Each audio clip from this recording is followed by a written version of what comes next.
Hi friends, welcome to Josh fashion. நம்ம இன்றைக்கி என்ன பார்க்க போகிறோம்னா, மீஷோவில் இருக்கக்கூடிய ஒரு பேர்ல் செயின் தான். ஆக்சுவலி இதில் வந்து பேர்ல் இல்லை, பிளாக் கலர். அதனால் பிளாக் கலர் கிறிஸ்டல் வச்சு நான் பண்ணிகிட்ருக்கேன். ஒயிட் கலர் வந்து பேர்ல் இருந்து, அதனால் ஒயிட் கலர் வந்து பேர்லில் செஞ்சேன். இதுக்கு வந்து இப்போ பேர்ல்ஸ், அதுக்கப்புறம் ஐபின் வந்து ஒன்று ரிங் உள்ளது, மீதி எல்லாமே ரிங் இல்லாதது. அப்புறம் சுகர் பீட்ஸ் தேவை.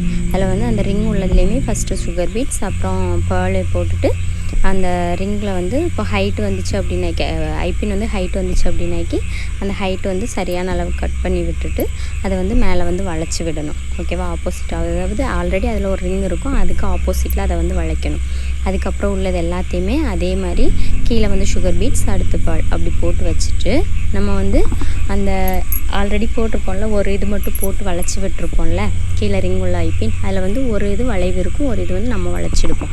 அதே மாதிரி அதில் வந்து மீதி இருக்கக்கூடிய ஐபின்ஸ் எல்லாத்தையுமே போடணும், ஒன்றா போடணும், 1 by 1 அப்படின்னா எல்லாத்தையும் மொத்தமாக இல்லை, ஃபஸ்ட்டு 1 போட்டு அதை வந்து அதுக்கு மேலே வந்து ரிங்கு போட்டு வளைச்சி விடணும். அது மாதிரி 1 by 1 வளைச்சி விட்டு 1 by 1 போட்டுட்டு அதை வந்து வளைச்சி விட்டு அப்படியே கொண்டு வரும்போது அது வந்து ஒரு நெக்லஸ் ஷேப்பில் வந்துடும்.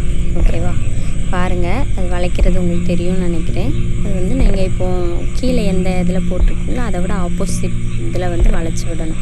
அதோட ஆப்போசிட் இதில் வந்து வளைச்சி விடும்போது கண்டிப்பாக அது வந்து கரெக்டான ஒரு பொசிஷனில் வரும். பார்த்தீங்களா?